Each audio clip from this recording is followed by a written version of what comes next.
Thank you. Our next agenda item is an 815, approval not required for 84 Main Street.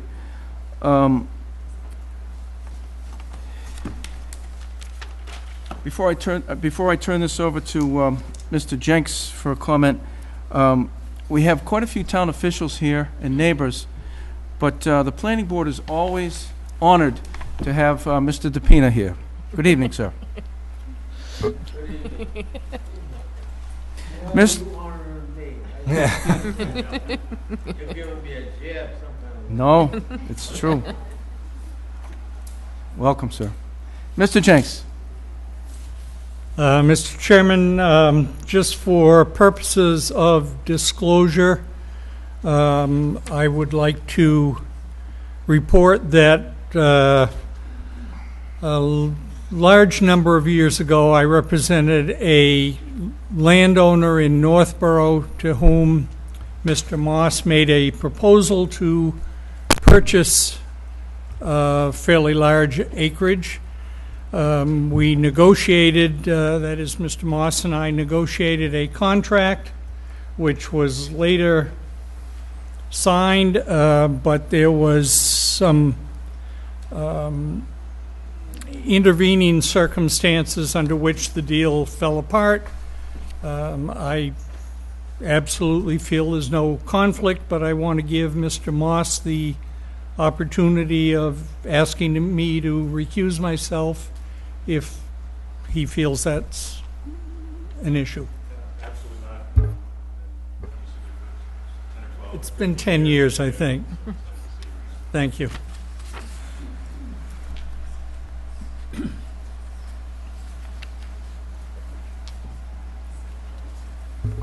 We just need a moment here before I turn it over to Mr. Moss.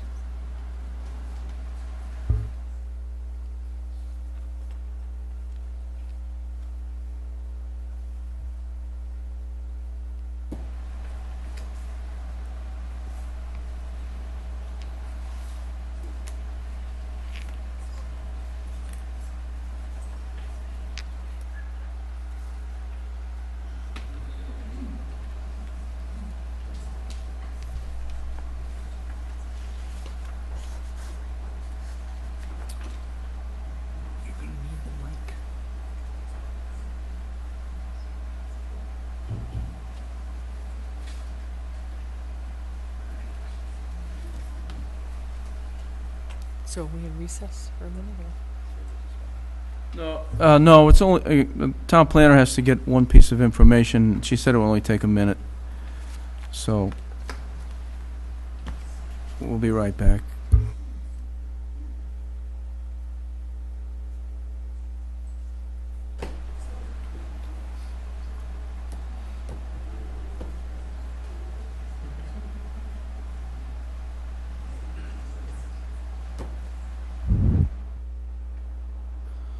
When we do go into this agenda item, we're on TV, and I'm told it's live, which is great.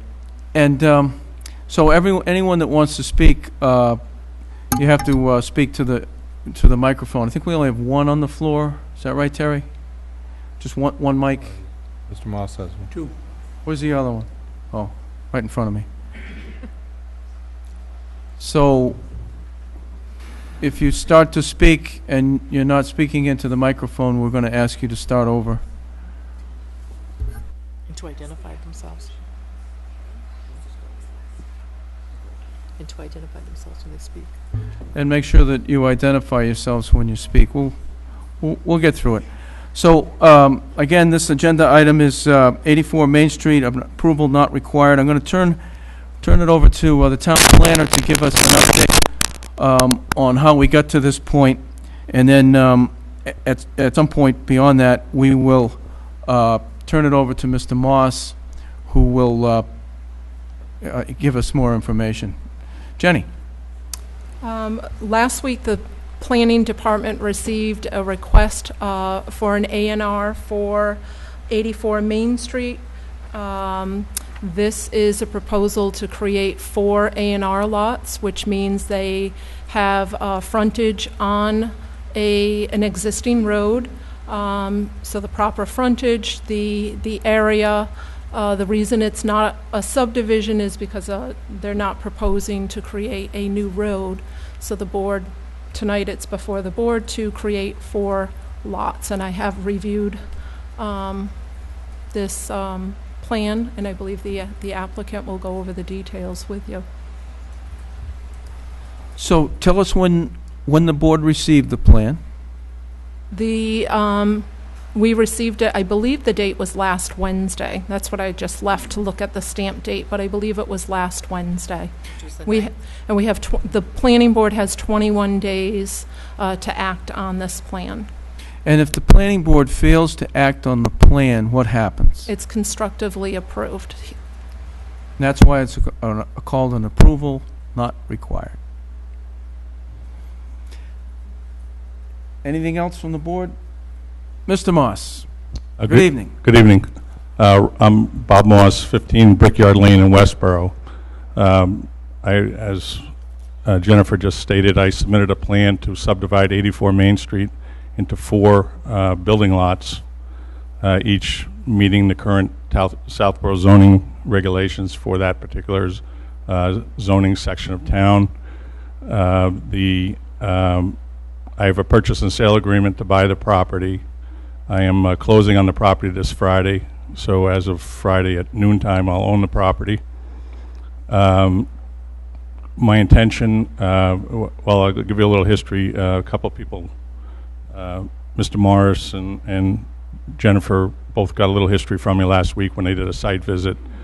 But history to the transaction, there's a fellow named John Deli who purchased the property from the Garfield estate approximately 2 years ago, and with the intention to renovate the main house and the carriage house, actually.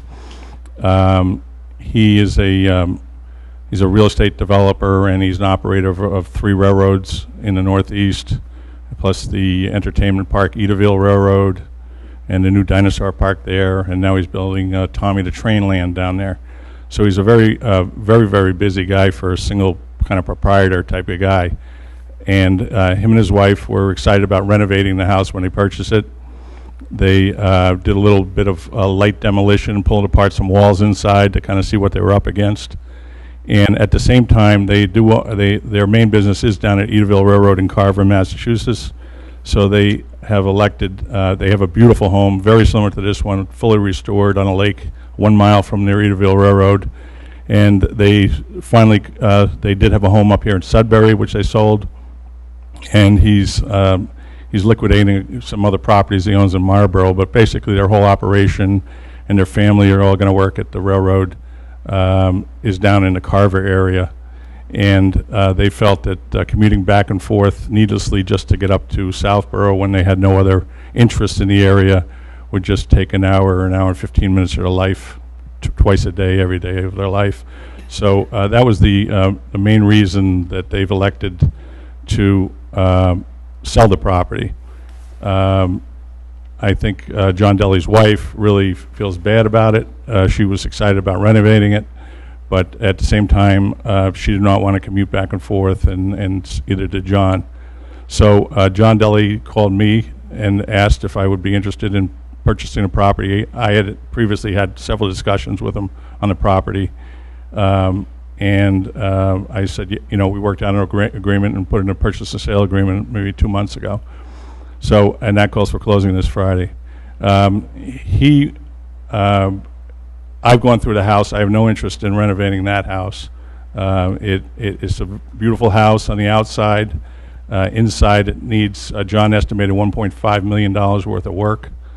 It's around 9,000, 10,000 square feet, and it just, it needs everything from new floors, new ceilings, it needs everything. Of course, plumbing, electrical, and trim, and just a lot of work. There's very few things other than doors and a staircase that you would consider like leaving intact. So anyway, he estimated the total renovation, depending on what quality somebody wanted, between 1.2 and 1.5 million dollars. The house has 11 bedrooms on 3 stories, numerous other rooms. I didn't do a count of rooms, but there must be about 17, 18 rooms in the house.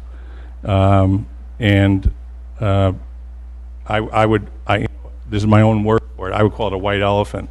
You know, you got to purchase the property, put $1.5 million into it, and then you got an 11-bedroom house, and on 3 stories, and that doesn't fit. I think it fit the people that originally built it. It was their lifestyle, fit their lifestyle perfectly. You know, perhaps with maids and a butler or something, and in-house staff and lots of kids. I thought I read somewhere someone in the house had 14 kids. So that house, obviously was appropriate for the time. Today, it would be, if you ever watched the movie The Money Pit, they could film another version if somebody got going in there. And I have no interest in doing that. So my interest is to create 4 lots. On 3 of them, build English Cotswold cottages. And those would be 3 3-bedroom houses, 1 for myself and 2 for friends of mine who would build their own houses and live there. They're just, again, 3-bedroom, first floor master and 2 bedrooms upstairs for, all of us that would be going in there initially have no kids living at home anymore, fortunately. And then the 4th lot, the way it's been drawn is to put the carriage house and the stone, it's been referred to as stone church and a stone shop on one lot, and work with someone to renovate that into a 2-bedroom residence. That again would be it's going to be a tall task for somebody, because other than the frame on the exterior, there isn't really anything usable. But I'm making every attempt to work with a couple people to restore it, in its original condition. Change the garage door in the front to an entrance door, and then tie it into with the stone church and shop in the rear, and come up with kind of a really kind of cutting edge residence there. And that would again be only 2-bedroom. There is an existing brand new 11-bedroom septic system on the site installed for Title V, fully approved by the town. That would be used for the 11 bedrooms in the proposed residences, 3, 3, 3, and 2. Of course, there's town water there, and gas, and so those utilities would have to get rerun into the property. I am filing for a demolition permit next week with the building department. I've met with the building inspector. I've had an asbestos study, asbestos lead paint, oil tanks. I'm meeting with the power company this week to disconnect power off the site.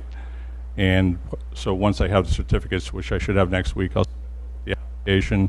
The building inspector has 30 days to issue a permit unless he finds fault with the permit. I've gone over all the requirements with him and intend to meet them. Other things I want to do on the property are to restore the grounds into, they've been very neglected, or somewhat neglected, let's say, for the last 15, 20 years. A lot of trees need some care, trimming, fertilizer. A lot of weeds, really significant weeds have grown under the more important trees on the property. There's a couple of great beech trees that need to get some just clean up, fertilizer, that type of thing.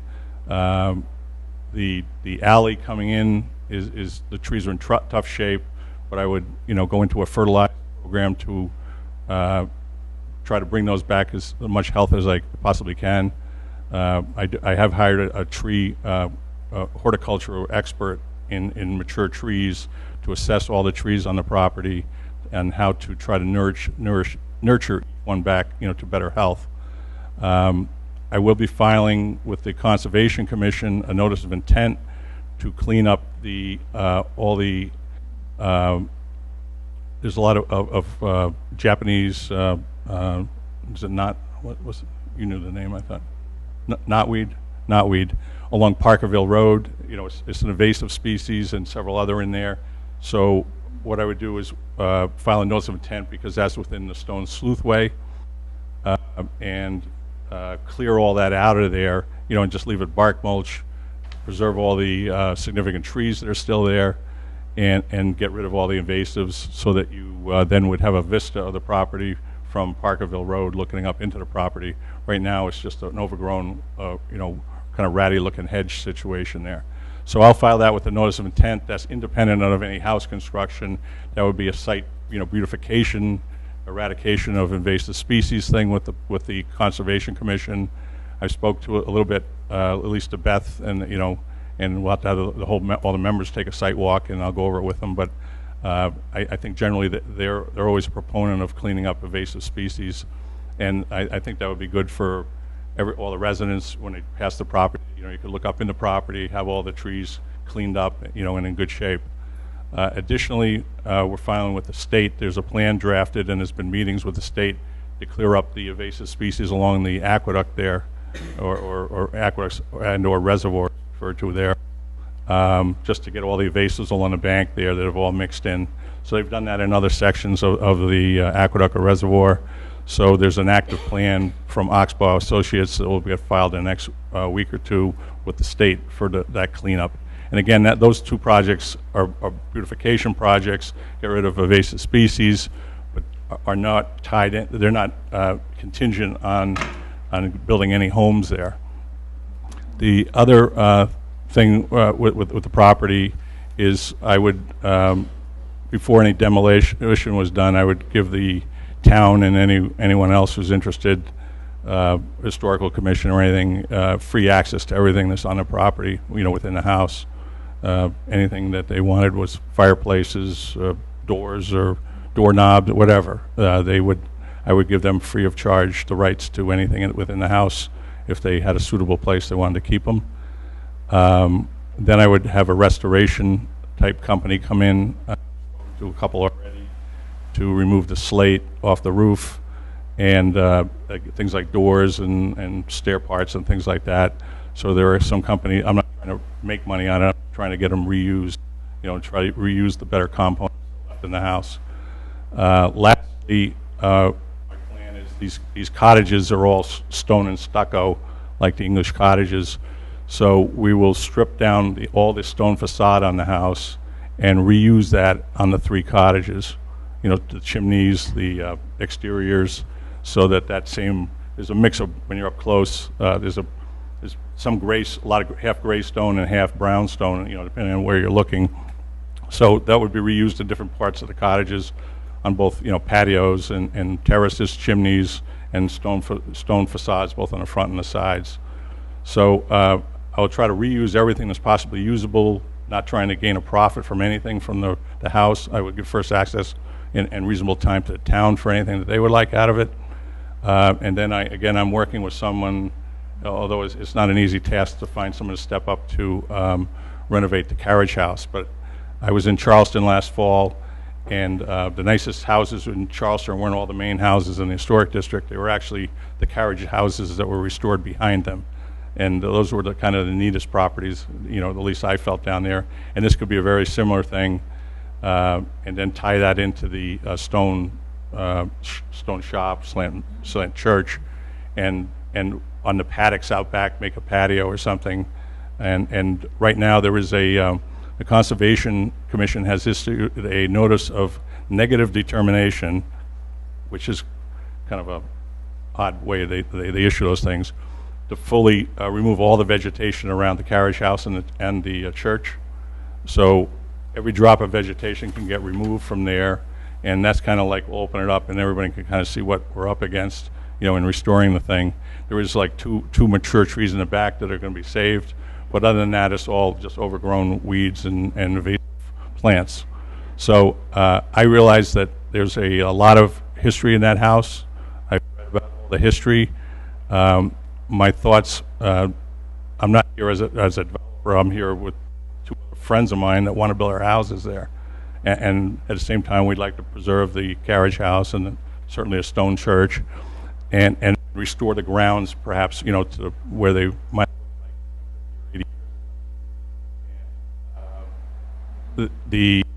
I feel that the property was for sale for almost 2 years, and no one wanted to buy it. Everyone had a chance to buy it. The schools had a chance to buy it. The town had a chance to buy it. The Historic Commission everyone had a chance to buy it, but no one bought it. John Delly. And John Delly, has numerous reasons, decided and not interested in doing that anymore. So that's why we're here today. The one other permit thing that I didn't cover is the proposal would be to access the 3 new houses with a common driveway using the existing alley or main drive coming in and just splitting off in the back where the house is to the 3 houses. So the front, there would be nothing in the front half of the property. And again, I would restore that, plant replacement trees in between the existing ones to try to get that thing back, in its glory. It will take a while. I believe your regulations allow 2 homes on a common driveway. So I would apply for a special permit to put the 3 homes on that driveway. If that was problematic, I could just put another driveway in, out to the road, out onto East Main Street. And then so 3 homes would be serviced off the existing driveway with a permit for a common driveway, provided it was granted. And then the last one would be, the carriage house would be serviced off its existing side driveway right in front of it there. So that is the development plan. I realize it's controversial, but I'm the one stepping up and putting up my own hard-earned money on this thing. I'm going to live there, and that's what I want to do with the property. Thank you. If there was any deficiencies in the plan, for technical deficiencies or anything, I'd like to know, probably tonight, so I could have them fixed and right back to you. What the planning board and planning department has done is when the plan was received, we submitted it to town council for his review. This is probably the most significant A&R in the history of the town since we've been doing A&Rs. But there's also some other issues relative to the things that you spoke. The previous permits that were granted by the Conservation Commission and the Board of Health. So it's when these type of things come up, we routinely request town council's review. I had a long talk with him on Friday, and I spoke with him again today, and he indicated that he will be performing that review this week and hopefully get something back to us by the end of the week. And so I'm going to recommend to the board that we do not entertain a motion to endorse the plan tonight until after we get town council's review. We want to make sure that the town acts properly relative to this A&R or any other A&R, and we also want to make sure that in addition to protecting the town's rights and assuring that the board is acting properly, that we protect the property owner's rights and make sure that the document, if and when it's endorsed, is something that will prevail. So the way I look at it, the A&R was submitted on July 9th, and 21 days from there would give us till Tuesday the 29th. Is that the way you look at it, Mr. Moss? 29th, 30th, I didn't somewhere in there. Right. So within that time frame, hopefully we'll be able to get clarity from town council and be able to move forward. Now, the planning board, our next scheduled meeting is August 11th, but I would, based on what we get from town council, I think last summer we met Every week. probably at least a dozen times across the summer, which was quite a busy summer for us. This summer is a little bit different. So having an additional meeting or two this summer isn't a big deal for the board, and we'll try to accommodate all of the submittals that we get as we always do. So what I'll do is I'll open this up to the planning board members and then the town officials, and then we'll open it up to the neighbors. Mrs. Bartolini.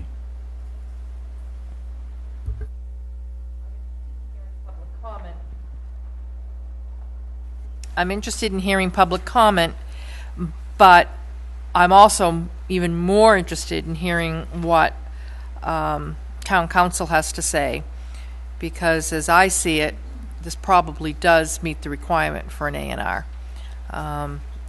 If you need a special permit, I would say, as you pointed out, no, you don't. But an A&R is construction on a lot, on a pre-existing public way, and you're a corner lot, so you have two pre-existing. So I'm open for discussion, but I don't think the town's dealing with a strong hand here. That's my comment. Mr. Mills? Thank you for the presentation, and yeah, I guess congratulations on the purchase. You've got a gem of Southborough in your hands. So I mean, I guess I agree with Mrs. Bartolini. I think it would be interesting to hear what the rest of the residents have to say.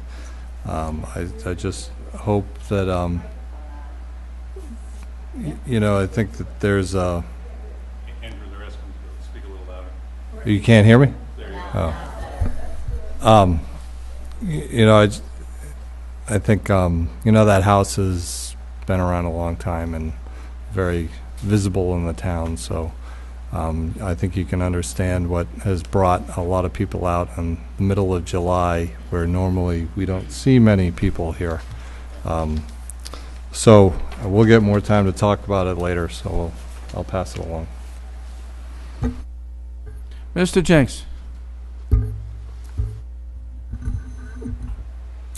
Mr. Moss, have you made a determination or looked into the requirements of the Board of Health and the DEP relative to a shared septic system? Yes, we are. And have they indicated that that would not be a problem? Correct. No. You're correct. The rules are that you have to prove that you can use that as a common septic system. You got to get a permit granted from the Board of Health. But first you have to prove that you could have got 4 lots worth of perks and depots.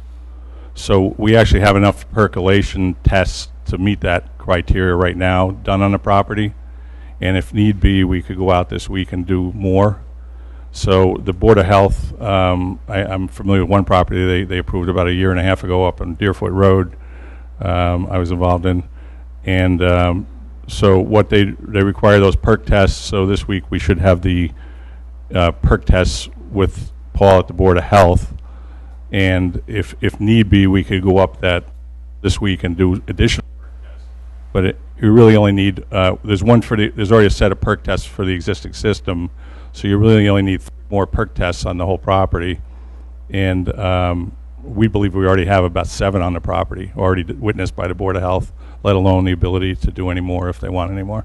Would you need a permit also from the state DEP No. for a shared system? No, that's a local issue. It's allowed under Title V. Is it dependent on the number of units sharing the system? Oh, yeah, it's got to match up with the bedrooms. You can't, the permit would be for 11 bedrooms. No, That's the existing system. I'm sorry, what I'm asking is if you get over a certain threshold, is a state permit required? Well, yeah, over 10,000 gallons a day. Okay, thank you. Yeah. This would be like 1,300 gallons a day. You present plans tonight and talk about what you want to do. Mm-hmm. Is there any commitment that that is what you will in fact do? Yeah, there's a commitment as long as my plans stay on track. I mean, there are other alternatives for property. Right now, there's 11. There's another septic plan already designed for 5 more bedrooms on the property that was done by the Garfields. And I'm not sure if that was approved or not, but certainly it meets Title V. So if somebody wanted to, they could actually, you could create 4 lot, instead of renovating a house, you could create 4 building lots, 4 bedrooms or 5, whatever you wanted to do there. So the thing could turn into just a regular old, the new houses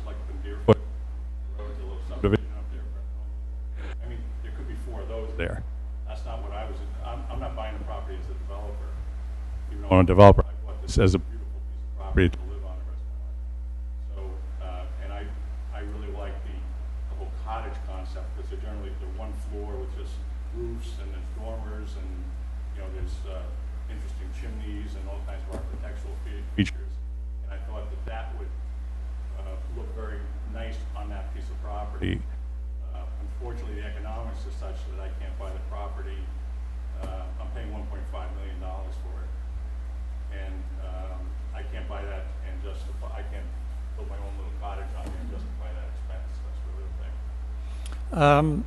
And then as far as the renovation, I'm doing everything humanly possible to, you know, give a low price to someone with enough financial meat on the bone for them to afford to do a, you know, an exact, you know, very good renovation.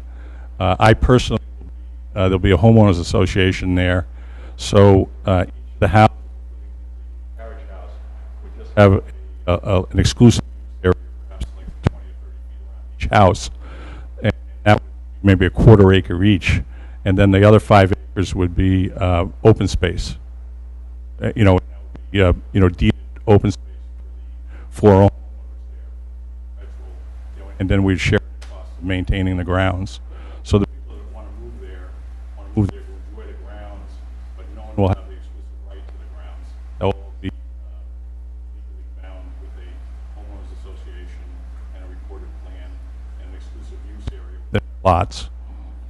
For people who may not know, can you say a little bit about your other developments in Southborough?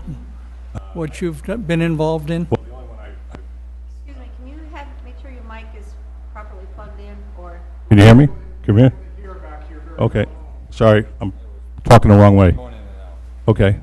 The only other project I'm currently doing, other than I built houses back in the 80s and 90s in town, just probably 20 of them, is the Madison Place Apartments on Route 9.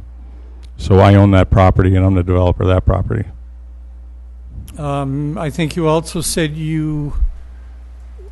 something about a project up on Deerfoot that you Yeah, were I involved initially in? did the preliminary subdivision plan for the Deerfoot project, and then that I was going to do cottages up there also, but it was 10 lots at the time, and I couldn't find 6 other people. I found 3 people, but not 6 people. When you propose a little project, everyone, a lot of my friends, I'm 57 years old, are looking to downsize and build, you know, kind of nicer houses in a, you know, in a nice setting, and no one has, fortunately, most of them, or no one has kids living at home anymore. So we were going to do the cottages up there, but I only ended up getting 3 purchase and sale agreements from my friends, and then I didn't want to be the developer of the other 6 lots, so I abandoned the project and I turned it over to Brendan Holmes, who then came in and redid a little different definitive, and of course built much bigger homes, and kind of cut perhaps a lot more trees than I would have up there. But so you know, I want to go back for the neighbors here. The intention of the development down here on 84 Main is not to cut one tree, you know, unless it's dead. Like there's a couple dead ash trees on Parkerville Road. It's really just to restore all the trees and plant additional trees. So there's no developer going to come in and start you know, cutting trees for any reason whatsoever. That's the whole purpose of the property, is, and the value is in the property is in the stone walls, you know, the grounds and the trees, and the aqueduct behind it. So that would be the last thing I would do. Okay, Mr. Chairman, I'd just like to make one more comment, just because I may have left the wrong impression on something when I described a proposal of Mr. Moss to purchase land in Northborough from a client of mine that fell through. I do not want to leave the impression that it was any fault of Mr. Moss that project fell through. And in fact, I don't know it for a fact, but I'd make a bet he lost a lot of money on that project. But that's it. Thank you. We're going to open it up to town officials first. Anyone?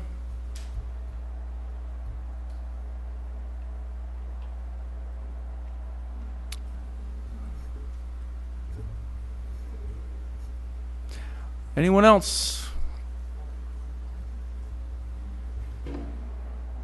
Mr. Semino?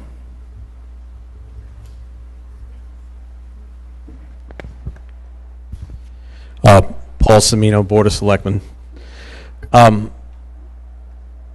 Mr. Moss, I can see on your plan here that you're showing the property of an abutter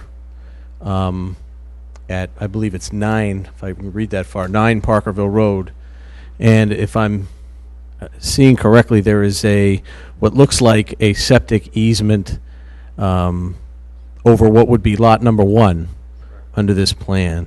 So I'd like to know whether the current owners of 9 Parkerville have been informed of this plan, whether their easement is currently being honored, and your continued intention is to abide by whatever the legal restrictions are that are there.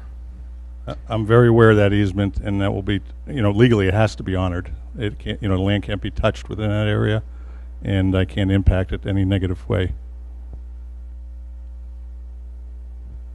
Do you know whether whether that abutter has been, I think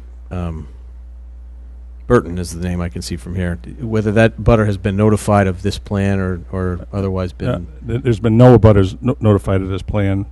On an A&R plan, you're not obligated to notify any abutters. Not suggesting an obligation, just asking the question.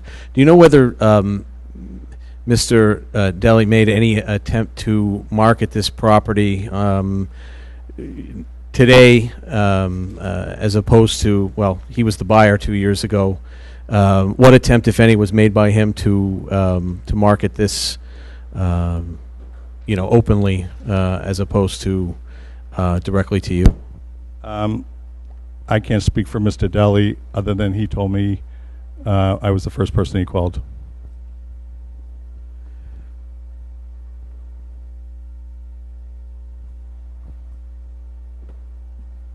Are you able to indicate on the plan that you have here the approximate location of the 3 houses to be constructed?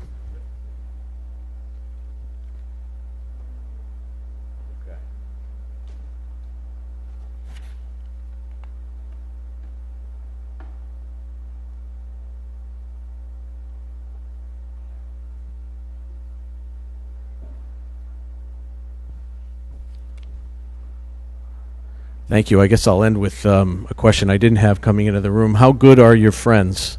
And could you all live in an 11-bedroom house together? That's a good question. Believe it or not, I did do an economic analysis. I know that the town would cooperate probably into condoizing the thing. But quite frankly, when you pay the $1.5 million for the property and the carriage house is really almost a negative, if you tried to renovate it into 3,000 square foot condos, and you started at 1.5, you threw another 0.5, you'd have $1 million into it per condo. And maybe if we're on Newbury Street, that would be a great place to be. But I don't think in Southborough that's a great place to be. I can't imagine who would want to live on a 3rd floor, even with an elevator. And just the economics totally do not work. Where you'd need $1.2 million or $1.3 million per condo. And it's just a totally, in Southborough, would never work. But I did look at it. All right, Mr. Chairman, I'll reserve until we hear from the neighbors. I don't want to take too much time. Thank you. Anyone else? Yes, ma'am. Microphone. And then please identify yourself.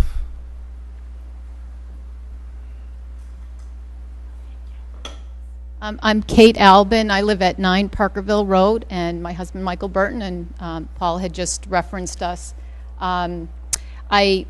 Moss, nice to meet you. We are obviously the residents who have the easement for the septic system, and obviously it's a concern for us, especially after just hearing 2 days ago, but I understand this hasn't gone through yet. But we would like to better understand and have the board be aware, obviously, that this was a very expensive septic system that was put in at 9 Parkerville, and be assured that whatever takes place there does not jeopardize the integrity of that system, because we're not in a position to invest another $40,000 in a septic system, as well as this is a septic system for 5 bedrooms. And I still don't quite understand how this development works in terms of a septic system for a proposed 4 units and ours being on the same plot of land. So again, there's a lot of questions out there. I'm sure they can be answered, but more information is better for everyone, and to better understand it. We all unfortunately are sad to see this house go. It's definitely a landmark in town.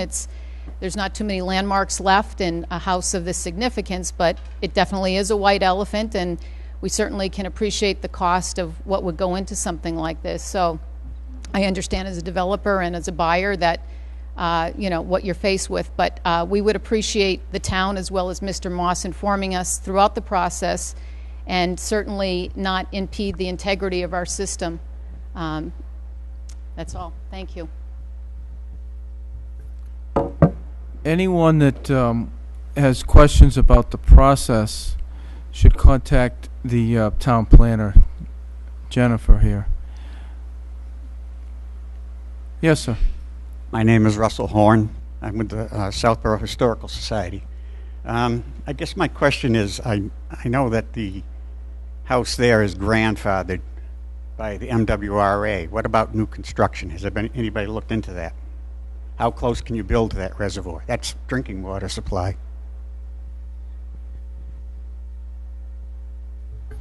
My engineers and lawyers say, I don't even think there's a, we're building in excess of 100 feet to stay away from so we don't have to file, all our construction will be outside a 100-foot buffer zone.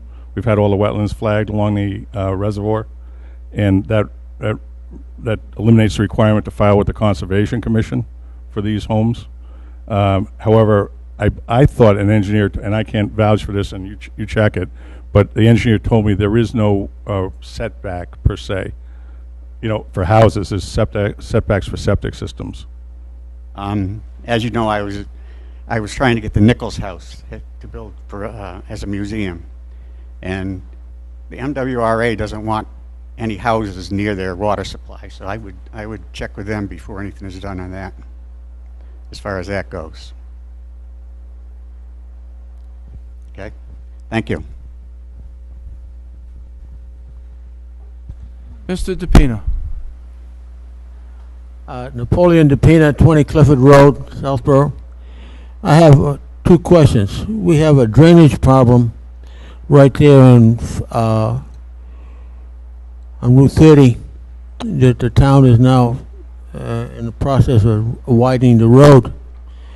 There is a collection of water when we have a lot of rain and drain off the top of the hills. What are they going to do about making sure that water across Route 30 can go underneath the ground and go on into the reservoir? They were out there working the other day, planting some new grass or whatever. That's where the water catches and stays there a long time. Mr. Moss. There was a recorded agreement between the Conservation Commission and the landowner, the existing landowner, to that particular area where street drainage comes onto the property. And what happened is it was held up in the air with 2 feet of loam. And I believe if you go way back, there could have been a pond at that spot that was filled in or silted in over 150 years. So what happened was, apparently when the Garfield's septic system was built, they put some more fill in there and basically had 2.5 feet of loam that sealed up the lawn. There was no percolation there. So we did have a legal agreement on record at the registry with the Conservation Commission, which allowed us to rectify that. So what we did is we dug out a lot of the loam, put a lot of sand and gravel in, some crushed stone, because there is all gravel under that whole site there. There's a very coarse gravel. All the perks there on that site are 2 minutes or less. Every one has been done. It's just, it's beautiful sandy gravel underneath. So I just looked the other day after it rained, and so we just attempted to get rid of, there was a wetland vegetation, but the conservation determined it wasn't significant and allowed that to get repaired. So I think what I've just done is going to instead of making a puddle after the rain, should allow the rainwater to go into the ground, which is what everybody wants it to do. That's to be seen. I've been here a long time, and I've seen it stay there a long time. Anybody else? I just have to note, that would simply be a puddle on my property. So I'll deal with that if there's no, the town has no easements or anything on the property. So if I didn't lick it the first time, I'll lick it the second time.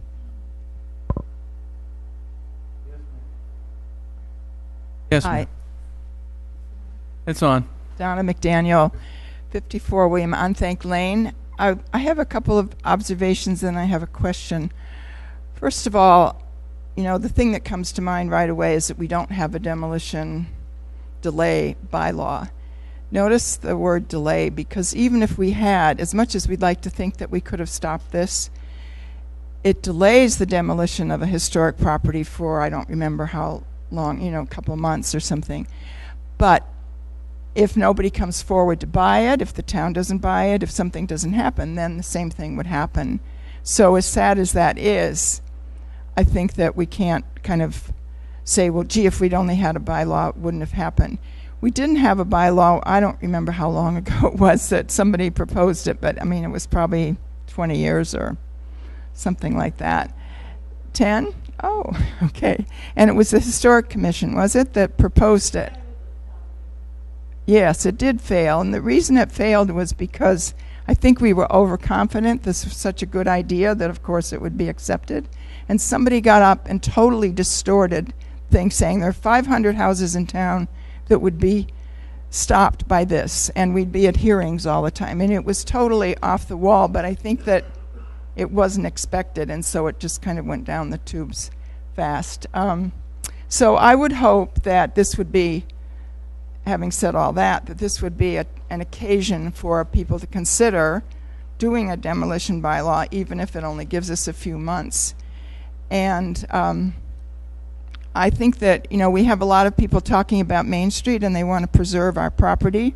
Perhaps they would like to get involved in creating something that would preserve their property if it ever came up for sale. But I hope that we can do it. But I have a question, too, after all this. There's what they call the stone church. It wasn't at a mill, and isn't it over the stream, or have I just been imagining that all this time? It's actually on a stone foundation, and it's adjacent. It's probably I didn't look exactly, but maybe it's 10 or 12 feet from the bank of the reservoir. And that would be all right to build to make that into a as long house? as you didn't. I don't think you get a permit to expand it, but you could certainly get I would think a permit to create a residence in it, as long as you don't expand it. Okay, good. To me, this is my thought, that it would behoove the town. I would assume the town would like that renovate it into something useful. I would never, like on the carriage house, it could be just a fourth house, which is actually a lot more valuable. The lot is more valuable than the carriage house. If you just had 4 lots and you just got rid of the carriage house, there's probably like a $250,000 difference. So I'm trying to preserve the carriage house to preserve some history on the property. And I'm not looking for any accolades for that. If that became totally problematic, I would probably, cut off the stone church and give it to the town and let them just, you guys can do what you want. You can have it for free. But I think it's right next to the carriage house. It's only like 15 feet away, and it would be good if it was connected and reused as part of a residence. Yes, ma'am. Yeah, no, you need the microphone. I do. For TV. Oh, sorry. Okay. My name is Dee Kerner. Can you hold? I live down the street, off of Deerfoot, down on Hickory Road. I've been in real estate for probably 37 years. My husband's been in real estate for 40. And he's very into preservation and conservation of historic buildings. And my daughter's in architecture and studying in her junior year, working in Boston, worked in Cincinnati for preservation of historic buildings. And it means a lot, I think, to a lot of us in town. We've been looking at this home for a while, and I know that you're saying it would be a big expense to keep the main home intact, but if you were to charge more money maybe for two other properties, if you were able to maintain the integrity of the home itself and maybe put 2 to 3 condos in there, maybe 2, and charge more for the land. I mean, land now in Southborough, I work for Black Horse Real Estate as well as teaching, and I sell land and property every day, and it goes for more than, I was doing the equation. How much were you charging for the lots to then build the houses? I'm only building my own house. My friends are building their own houses, Okay, although so- I have architectural approval on their houses. So this is, my friends are actually, the 3 of us are splitting the lots exactly the same. I'm not making a dollar on this project as a developer. I just, unfortunately, as I said, I didn't need a $1.5 million lot, and then another 75 grand to take a house down and whatever else. So this is not for me, it's not a development project. The only reason my friends are building there is so I can offset it, so I can live there. So it's a little different than like coming in and, I have other places, I just closed last Friday on a big apartment complex in Hudson starting next week. Yeah, okay. Bigger than the Southborough one. So I'm a developer elsewhere. This is where I want to live. Would you consider maybe building 2 houses? Does it work to build the 2 houses and leave the... I would welcome you to come up and take a walk through it. If you could, as a realtor, let's just say you pay $500,000 or $600,000 for the shell, find somebody who would justify rebuilding that for another $1.5 million, because it's not as much the money, although it's a ton of money, it's what you have when you're done. Who wants 9 or 10,000 feet of 3 living, kind of a third, a ballroom, 11 bedrooms plus servant rooms and stuff like it's just. Well, they did a nice job down in Longwood. I don't know if you know the developer down there. I talked to him. Longwood where? In Mass. They did the. Oh, sorry. There's in Brookline. Oh, Brookline. Yeah, very nice. They did a similar. They had a similar situation, and they did make. I would. If this was mine, I'd have. I'd probably be there to make. But Brookline is not. Southborough's a terrific town, has great value, but it's not Brookline. Brookline, you could. That whole your concept, I believe, would be a good concept in Brookline. I don't think it works economically whatsoever in Southborough. I just thought, you could let us know whether or not.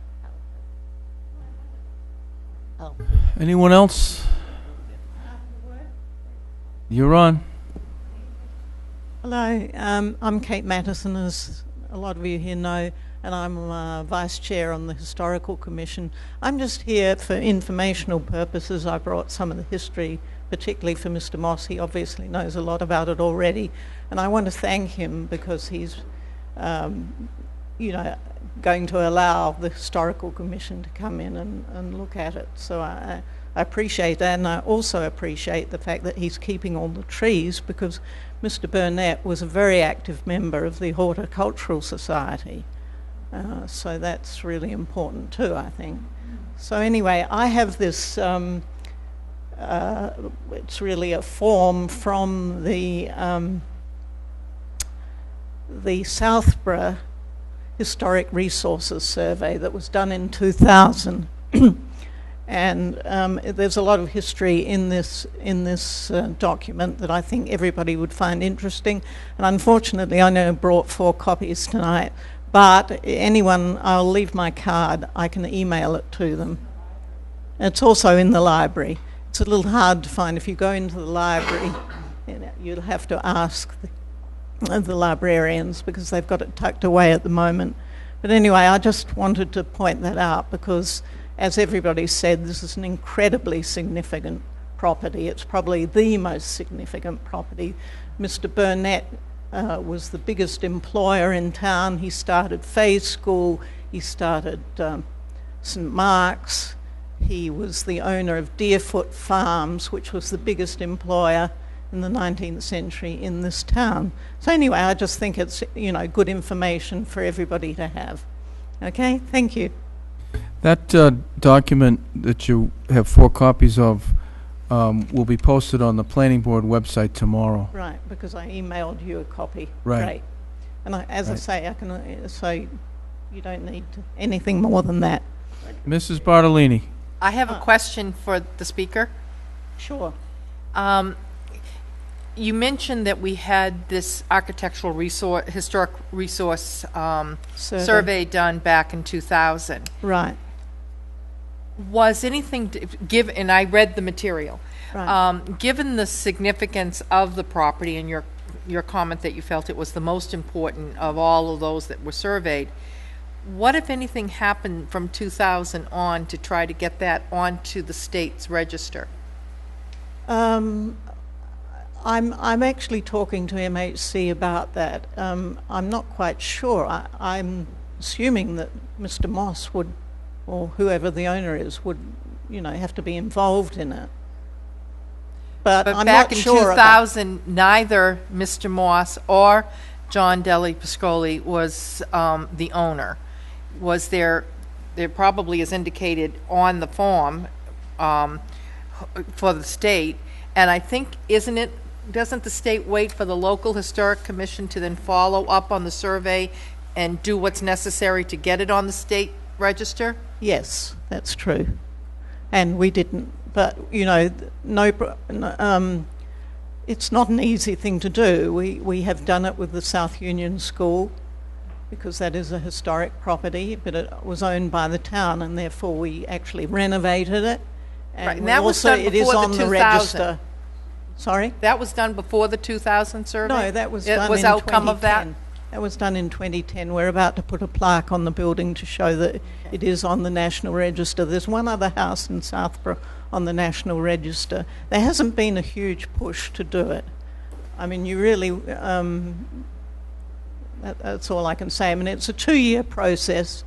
It's quite a huge amount of documentation, but it's very worthwhile. But it's really an honorarium, so really it doesn't provide a lot of protection. It's just a sort of honorarium, which is also great, but there we have it.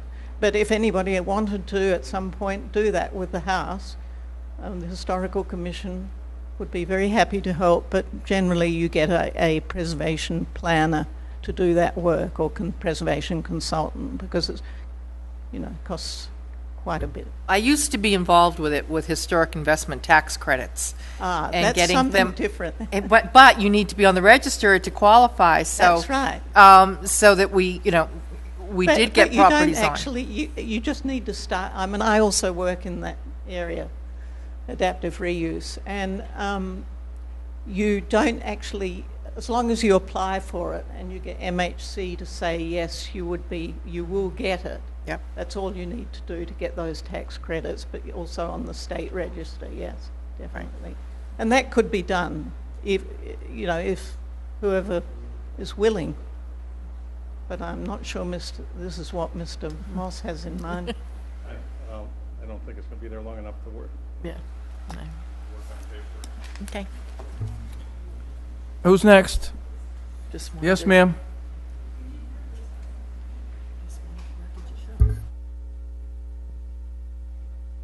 My name is Barbara Burnett Cantner.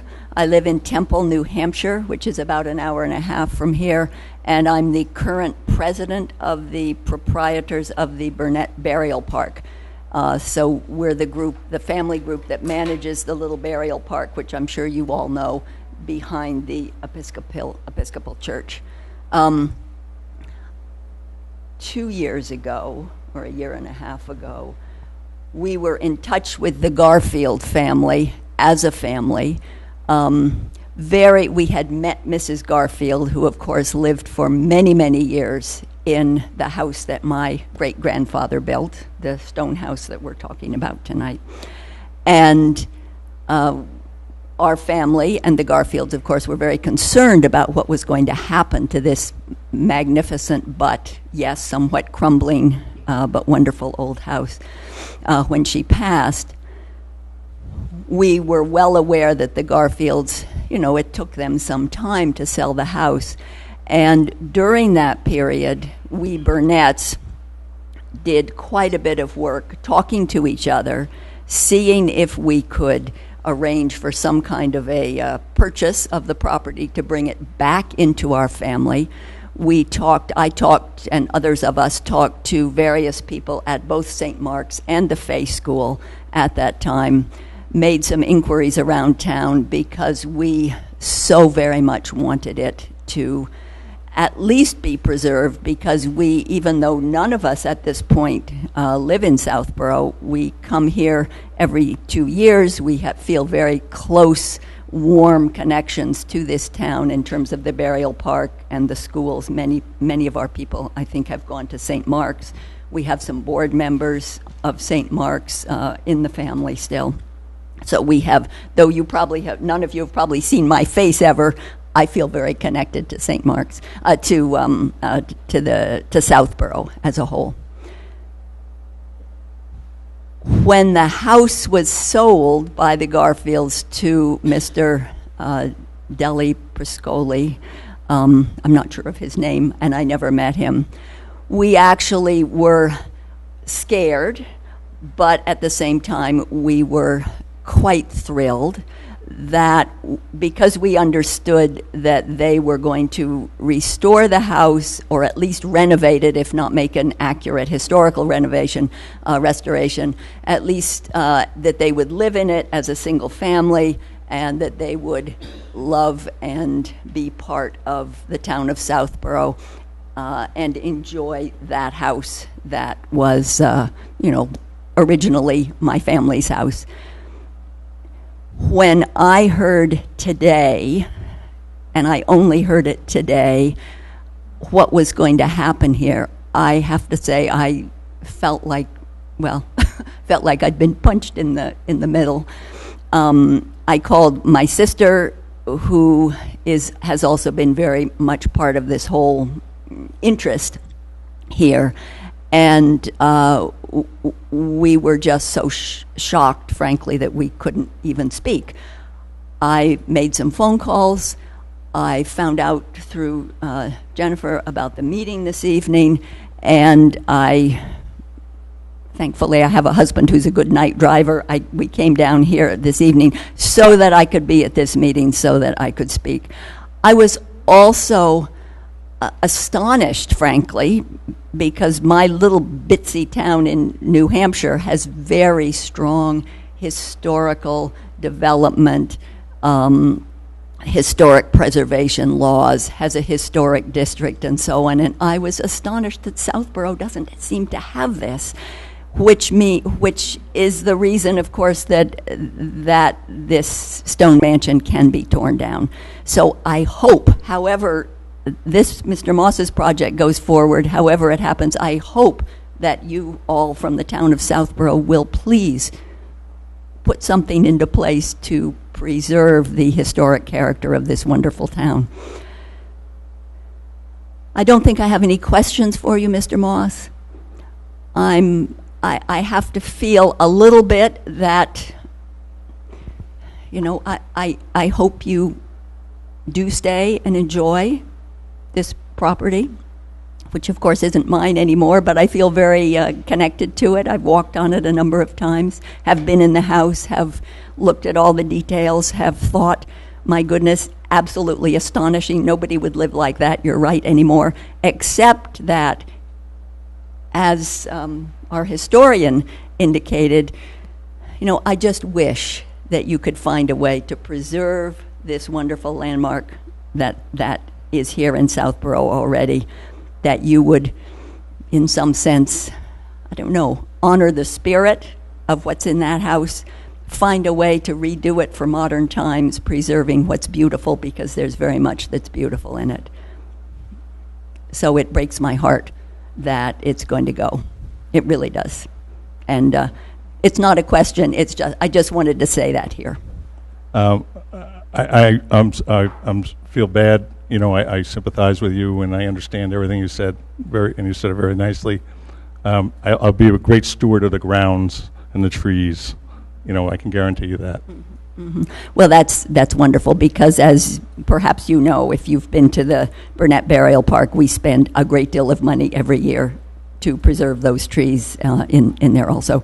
One other point that we actually thought about 2 years ago was, would there be a way, and part of the fact that this all happened so extraordinarily quickly, giving, certainly not me, and I think many people here from how I understand it, the sense that this is just happening in a lightning flash, giving nobody a chance to really take a breath and say, okay, is there something that this town could do? Some consortium of groups, some, I don't know what group, St. Mark's, working with the Historical Society, working with the Fay School, working with the, I don't know what all the commissions are here. I know many towns do this, where they get together, they pool their resources, many of the different groups come together and say, this building is so important to us, how can we preserve it and make use of it for this town? So I'm just so sorry that this happened so quickly that wasn't possible. I would have been down here to help with that process had there been time to make it happen before this demolition is going to happen. So I'm sorry.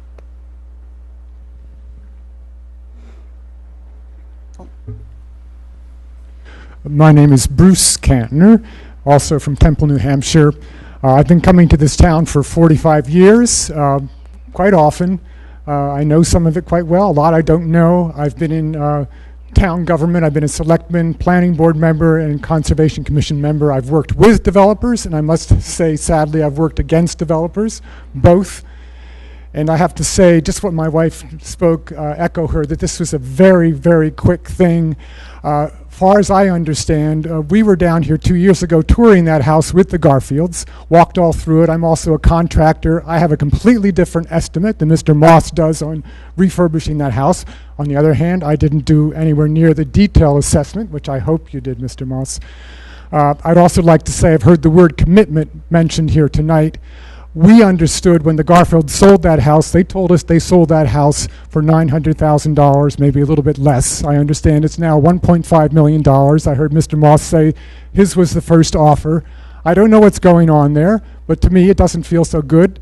My sister-in-law in New Jersey Burnett, did a quick search on the Google today, and we both sort of confirmed that there's things that you can look up yourselves about developers on the Google that make you sort of wonder. Lawsuits and all sorts of things happening there. All of that aside, I don't know, but I do know that the commitment that the current owner made when he bought this, we were very interested. We did a lot of research, talking to him, was to completely restore that or renovate it. There was just no question, and that commitment has not been kept at all. So I really have to question the commitment that Mr. Moss has said will happen on the grounds, what's left of it. I don't doubt that he's committed to tear the house down, because I've already been told that by a couple other people. So for me, it's very painful. You can feel my emotion. I'm very sad. This is a house that is 165 years history of your town. And if I were here, I'd sure be up and fighting. I know I'm an outsider, but I also, you must know, the burial park is right through that window there, and I've worked on the gate, I've worked on the grounds a bit, I've been attentive to that, trying to keep that piece of history and beauty alive here. And I don't know what it is, why more citizens in Southborough aren't really, activated by this. I know there's not much you can do. I don't understand the process of the A&R, but it's a little strange. We've had a similar process in our little town with windmills, where the state had jurisdiction to it. We fought it, and we got our town jurisdiction back. And in this case, the windmills were defeated. It wasn't a good development. I'm all in favor of wind power, etc. So that's my little tale, just to add to this evening. It's a very sad evening for me. Thank you, sir. Who's next? I'd say one more thing. Can we get someone that hasn't spoken first, please?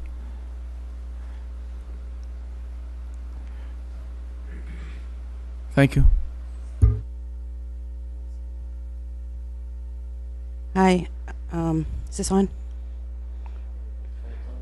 Freddie Gillespie from 78 Southville Road, and I just wanted to comment on a few of the already spoken comments on this project. I'd like to thank Mr. Moss for allowing us to do things that would be allowed if we had a demolition delay bylaw, but we don't have it. So I think that's a pretty generous offer to allow people in the house and to take a look and to maybe restore some of the parts, that doors and windows and things like that you said that you aren't going to use. And I don't plan on using anything. Okay. Other than stone. So I think, you know, I clarify it. I will have a company come in and reuse as much possible of the house after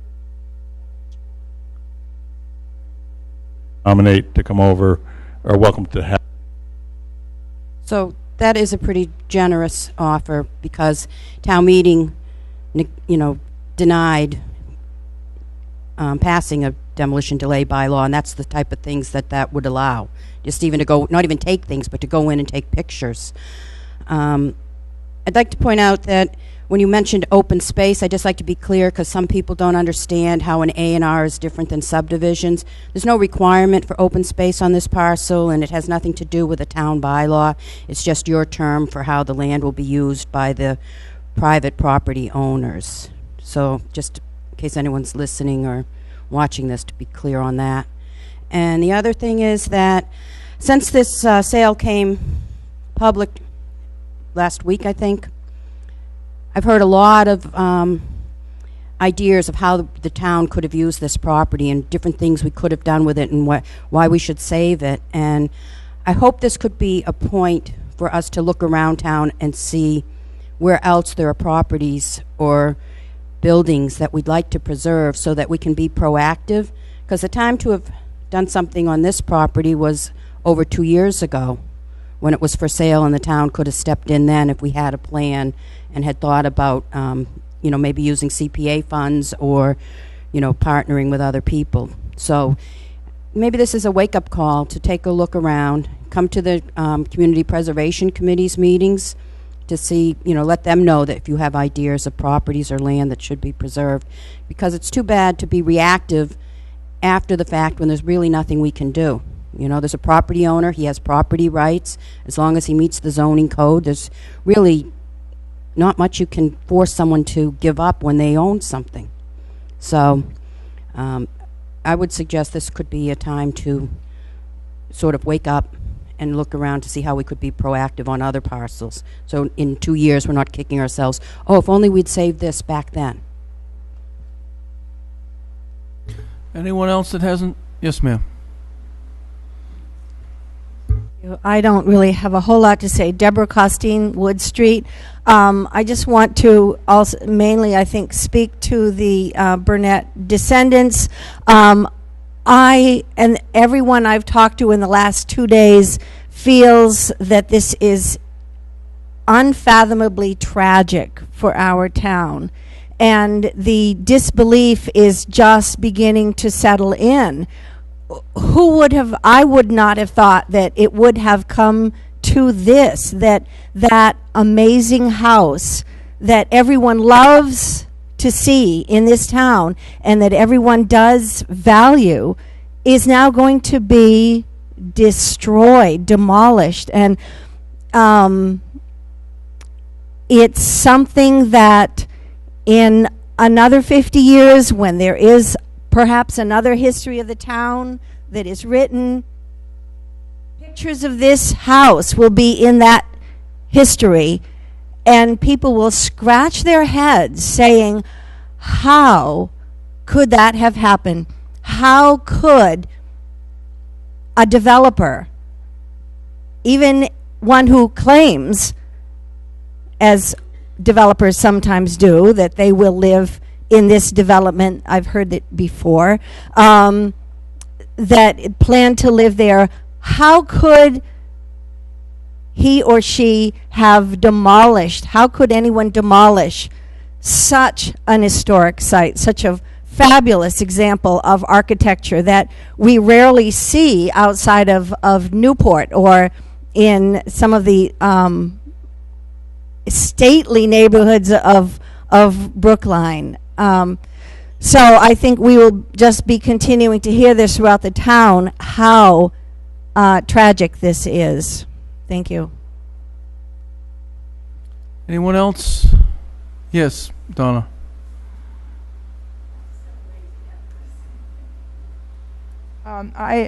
I did an oral history of the town, and I interviewed Eleanor. The last time I went to interview her, she was leaving for the hospital. She had people around her who could remember some of the things that she couldn't. But here's what well, first of all, I have to put in a plug for the Historic Commission. I think they still need members. The Historical Society, there are about 4 people who keep it going. And yet we get a lot of stuff about, history and Main Street, and everybody's all excited, but nobody shows up to do the work. So it's very easy the Historical Society is right over there behind, come on a Sunday afternoon. Anyway, but Eleanor apparently was known for the parties that she gave on the lawn on the 4th of July. All the young people would be out there, and she'd love to watch. And toward the end, I think, she used to walk to the end of the driveway and stand there and wave as the cars went by. So I think, Mr. Moss, I think you're going to have to do that to make us happy. You're correct. You're correct. I live up the street, and I can't count the number of times that I would come on to Deerfoot, and Mrs. Garfield would be at the end of the driveway, and we would always stop. Hello, Mrs. Garfield. How you doing? And she was a wonderful lady, and it was a great thing that she used to come to the end of the driveway and greet the neighbors. Yes, ma'am. Maria Romero Vagnini. I'm also a member of the Historical Commission. And, just to, sort of to follow up with Kate, if there is anything that we can do to preserve this property, we strongly believe that we should. Obviously, we are preservationists, and it's important for us to maintain what's left of our history here. So if anyone has any ideas, and if Mr. Moss is amenable to it, we really would love to preserve that building. So thank you. Romero Vagnini. Anyone else would like to speak? Mr. Chairman? Mr. Jenks.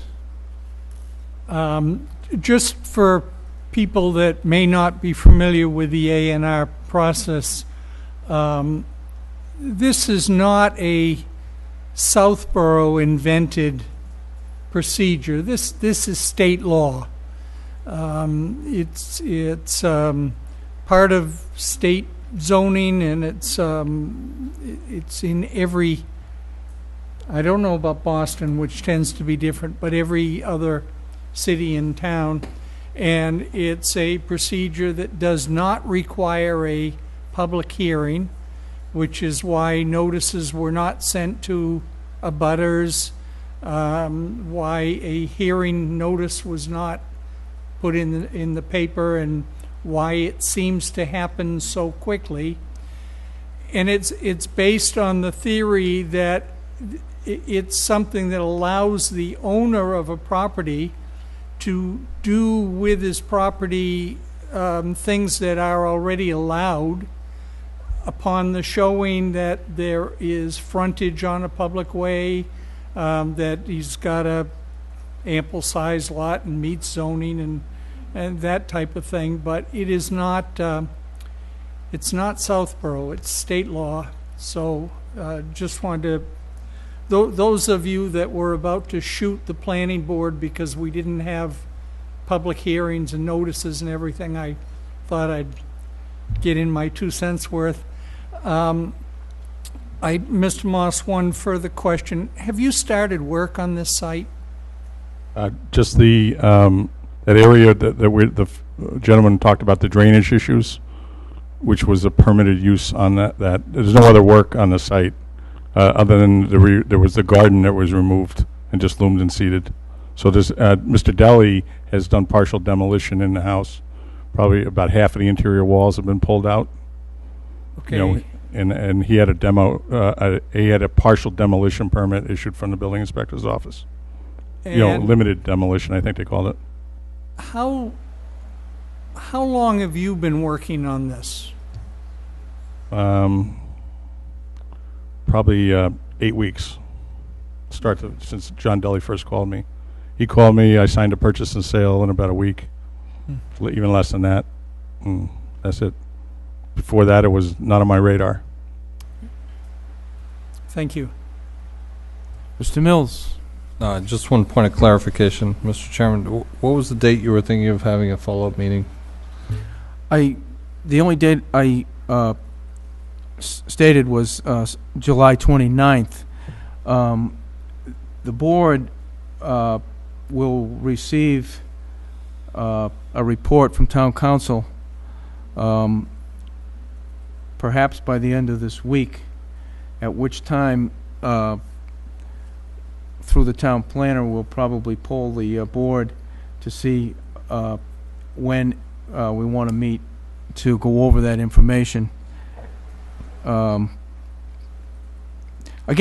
being guided by town council as to what the next steps are. And I've assured Mr. Moss that we would keep him informed of any things that we need from him, and also keep him informed of the process as the town and the board deals with this particular A&R. So I'm anticipating that the board would meet sometime between now and July 29th. However, the board or council may advise, or one of the options is for the board to not meet and to allow the plan to be approved with no action by the planning board, which would happen approximately the same time. But those are the somewhat known options we have right now. I don't want to make any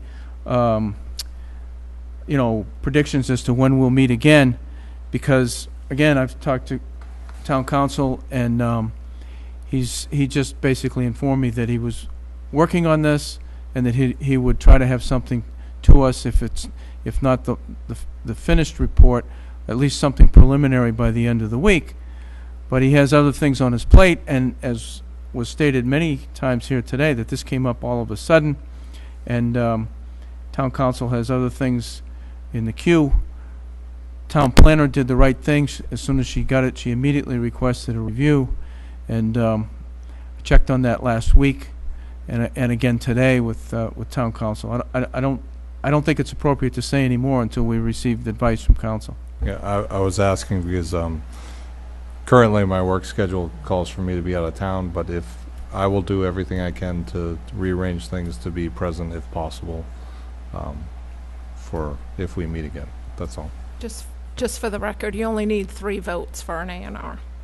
Still, I Right. would not want to miss this, if possible.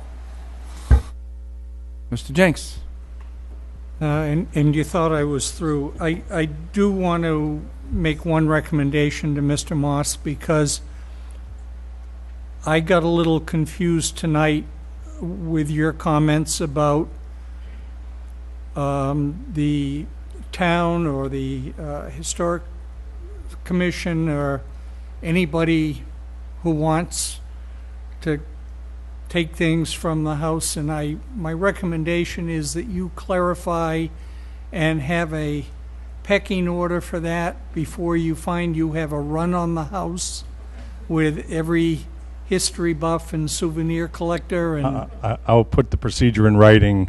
What I envision is getting the demolition permit and then giving the historical commission 30 days exclusively, with no rush on them to go through the house and see what they may want. All set. Mr. Semino.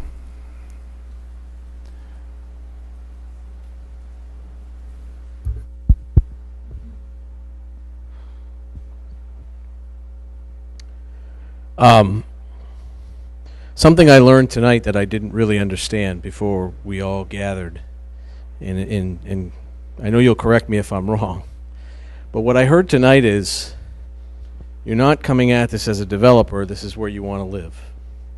I believe you're sincere about that.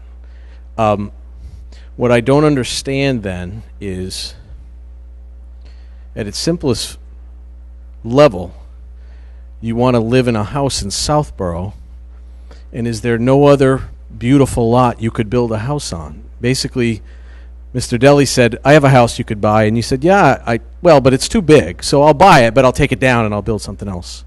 And there's room for a couple others. I mean, if you truly are coming at it as a residential prospect, I strongly urge you to reconsider. There must be some other place in town. There must be some other beautiful lot available to put up a beautiful home than just buy this one in order to immediately take it down. Please correct me if I'm wrong, but that gave me a whole new perspective on this that I really, really wish was not the case. And I just strongly urge you to think about that. And no one you should be whole on your investment, no matter how this goes forward. No one's certainly. I'm not suggesting otherwise, but I think there must be some alternative if that's really what's happening here.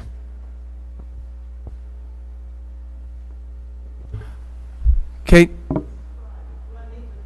Yes, you do. The TV audience wants to hear you.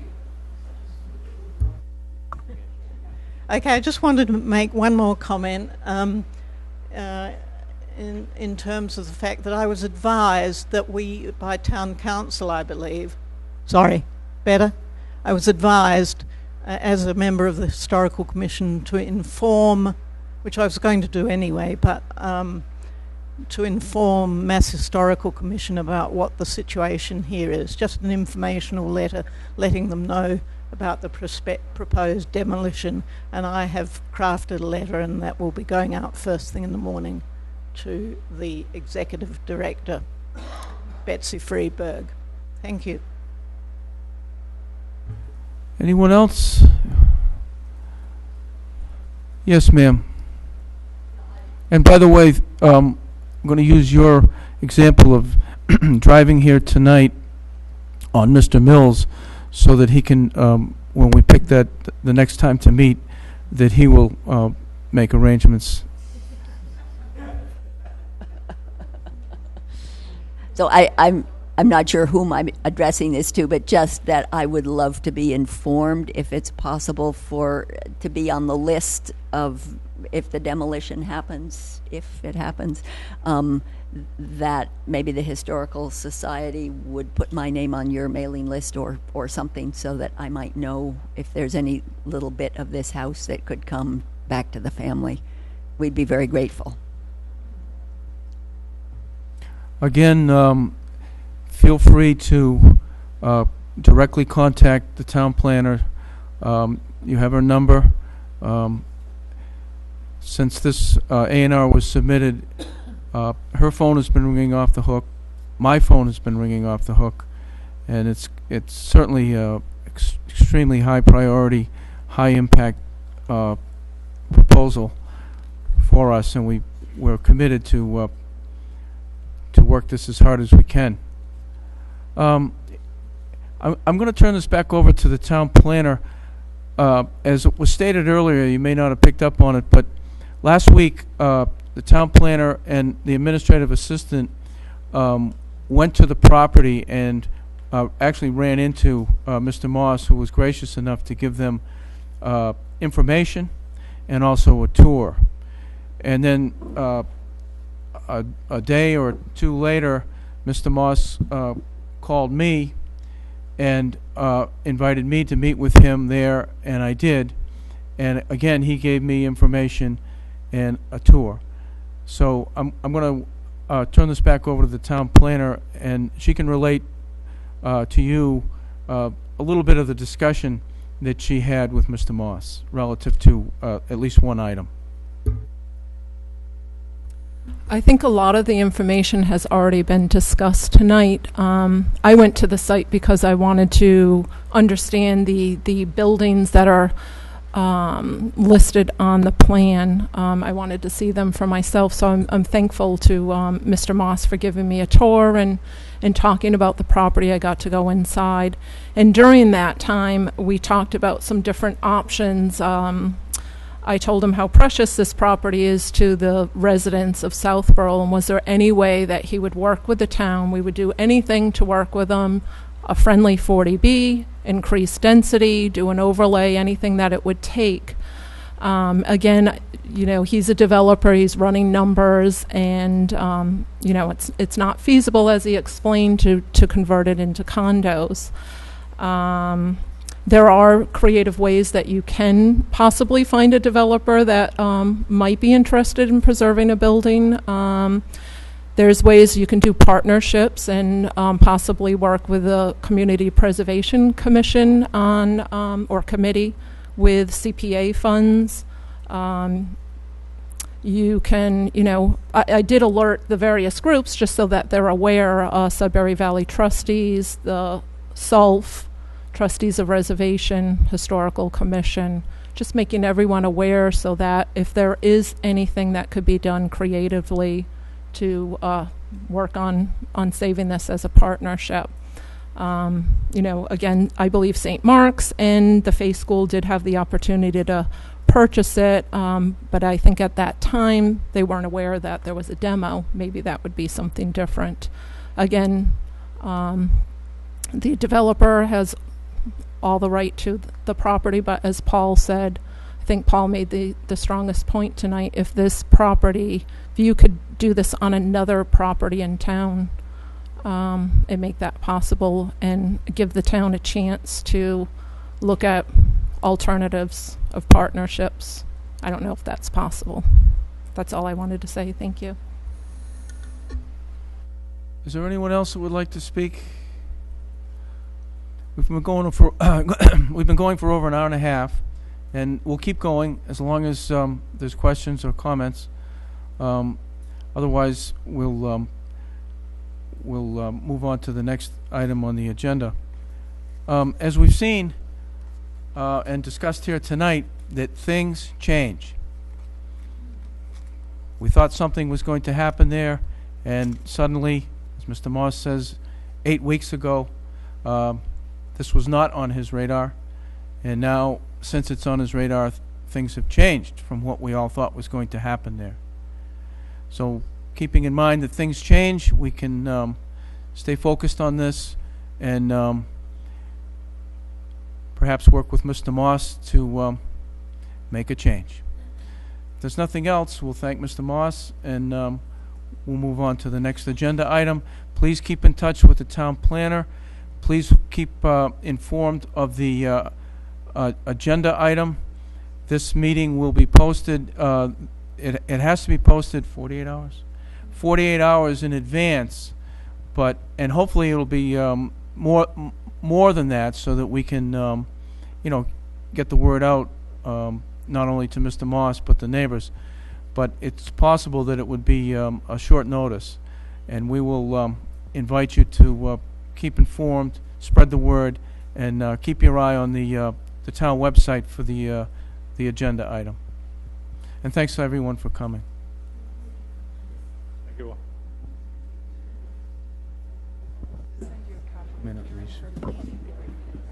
Two-minute recess. Mrs. Bartolini. No, 2-minute recess. I make a motion for a 2-minute recess. Motion's been made. Second. Motion's been made and seconded for a 2-minute recess by the planning board. All in favor? All right, thank you.